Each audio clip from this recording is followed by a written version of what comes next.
Tapos, isama ko na rin, oh, naka-ano tayo, scarf tayo. Tapos, isama ko na rin yung tatlong, tawag dito, top na nabili ko. Meron tayo ditong another sweater kasi mas worried ako, mas concerned ako sa winter time.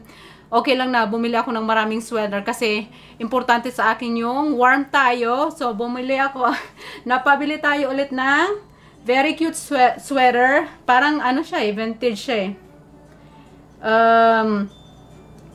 Kinuha ko siya kasi 100% wool. So, pag wool, pag oh, naka-ano tayo, scarf tayo.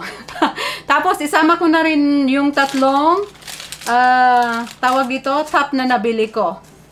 Meron tayo ditong another sweater kasi mas worried ako, mas concerned ako sa winter time. Okay lang na bumili ako ng maraming sweater kasi importante sa akin yung warm tayo. So, bumili ako, napabili tayo ulit ng very cute sweater. Parang ano siya eh, vintage siya eh. Kinuha ko siya kasi 100% wool. Pag sinabing wool, sobrang warm na fabric.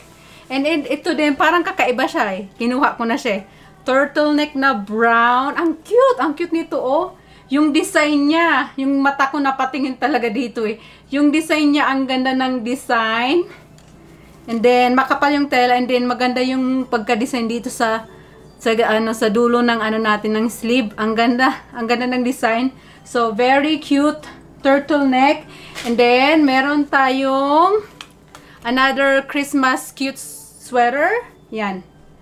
Oh, pangbahay. Sobrang warm. Christmas yung ano niya, design niya. Size medium siya. Pero sabi ko, mas okay ako sa medyo maluwag kaysa masikip. So, kinuha ko na siya. Very cute top Christmas sweater.